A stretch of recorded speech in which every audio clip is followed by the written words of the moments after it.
The border lights flicker over Windsor as another Canadian SUV halts before entering Detroit. What was once a seamless crossing, a weekend ritual for millions, now feels like a rupture. By spring of 2025, Canadian crossings into the United States had collapsed on a scale no one in Washington could spin. According to Statistics Canada figures reported by Reuters on March 12th, car trips in February were already down 20% compared to a year earlier. What began as scattered cancellations hardened into a boycott, and the numbers have only worsened. In 2024, Canadians made over 20 million visits to the U.S., spending more than $20 billion and supporting roughly 140,000 American jobs, according to Bloomberg citing U.S. Travel Association data. By May 2025, that reliable current had slowed to a trickle. Bloomberg reported on June 10th that Canadian return trips by automobile had plunged 38% year over year.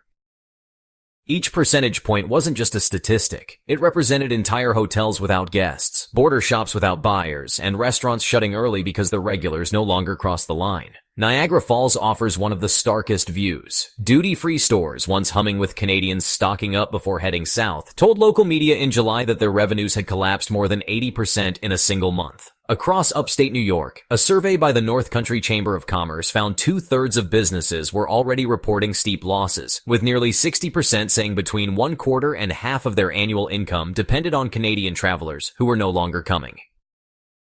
The air sector, often insulated from short-term political shocks, showed no immunity this time.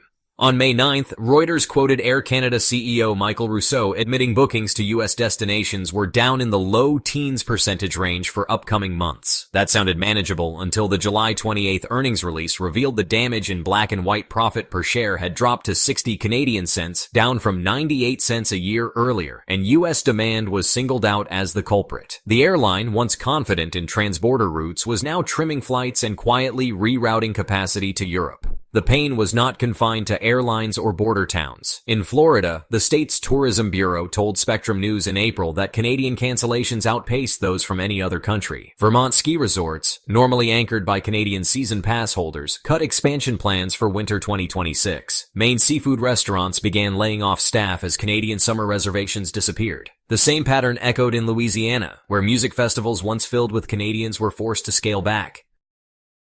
Inside Washington, the alarms were muted but undeniable. The World Travel and Tourism Council projected in May that total foreign visitor spending in the United States would fall 7% in 2025, a loss of roughly $12.5 billion. PBS News later warned that this downturn could outlast the summer, with travel habits resetting away from America.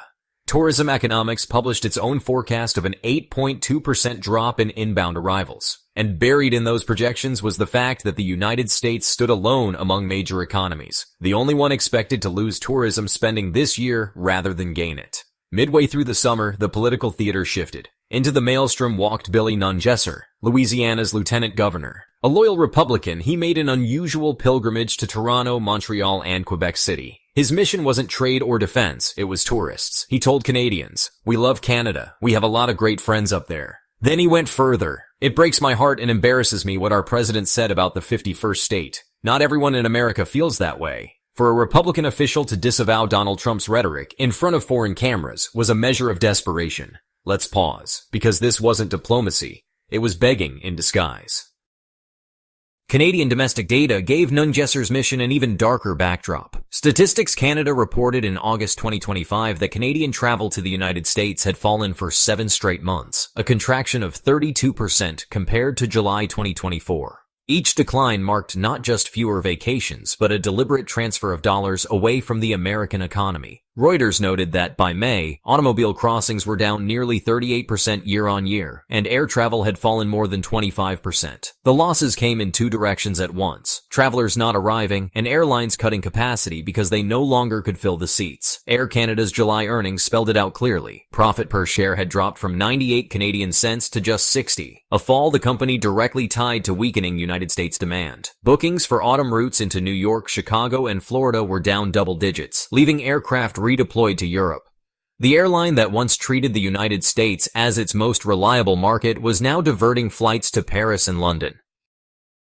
Meanwhile, Canada's provinces were openly capitalizing on the rupture. A Bank of Canada survey reported by Reuters on July 25th showed 55% of Canadians plan to cut United States trips in 2025, while 35% said they would spend more at home. Ottawa amplified that sentiment through Stay North campaigns, pitching Banff over Boston, Vancouver over Vegas. Tourism boards poured millions into advertising not just as promotion, but as quiet protest. The American response looked scattered. In Florida, hotel associations urged Congress to pressure the White House, warning of canceled winter bookings. In Maine, restaurant owners cut shifts. In New York's border counties, where 30% of retail sales once depended on Canadians, store managers told local chambers their revenues were falling off a cliff. And in Washington, debated cosmetic gestures, loosening visa checks, shaving tariffs, without touching the one demand Canadians had repeated since spring: an apology. Nungesser reminded Canadians of their past generosity. Children mailing pennies after the BP oil spill. Canadian firefighters helping in American wildfires. Yet the response he received was blunt. Travel agents told him, "We love Louisiana, but we're not coming until he apologizes or he's out of office." There was no subtlety, no hedging. It was an ultimatum: apology or boycott. The United States ambassador to Canada offered no olive branch, instead urging Canadians to move on. Nungesser openly contradicted him, saying the ambassador needs to apologize too. For him, the contrast with Ronald Reagan, who once called Canadians our best friend, was stark. One Republican president built bridges.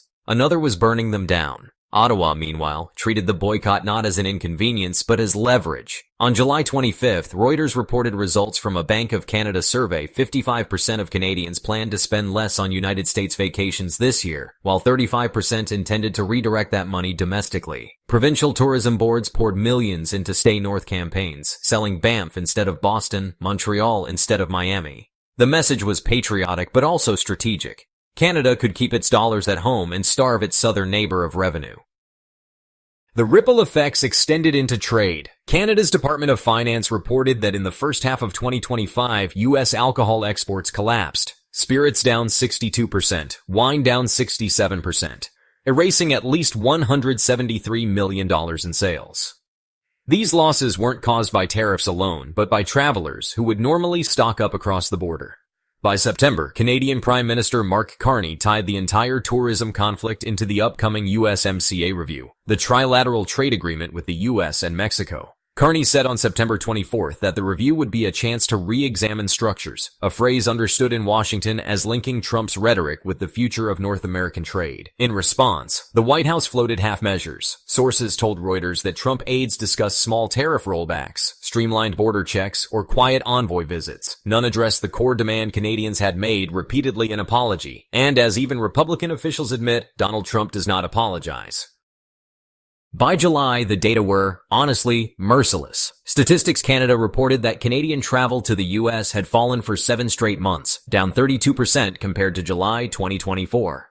Bloomberg described car crossings in June alone as down 33% year over year. Each decline just magnified the job losses the U.S. Travel Association had warned about. $2 billion lost and 14,000 jobs erased for every 10% fall. At a third of visits gone, that's over $6 billion and more than 40,000 jobs already gone. The geography of the damage is, well, wide. In New York's border counties, officials report empty hotel corridors and shopping centers where 30% of revenue once came from Canadians. In North Dakota, the Monitor confirmed on August 25th that Canadian spending was down $14.4 million, with personal vehicle crossings near pandemic lows. In Florida, resorts have begun lobbying Congress directly, demanding action before the winter season collapses. And still the crossings decline. Air Canada shifts more capacity into Europe. Canadian provinces ramp domestic campaigns. U.S. states/budgets dependent on hotel taxes that no longer flow.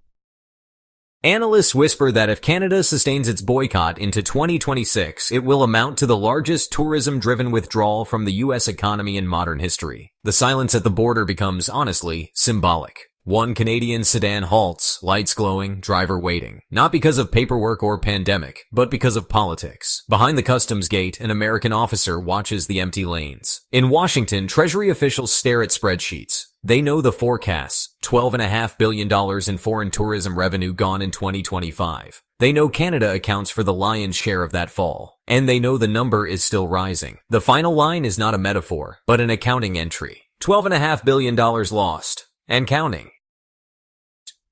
We're glad you're enjoying this video. Please like and subscribe. Check out another video that is now on your screen.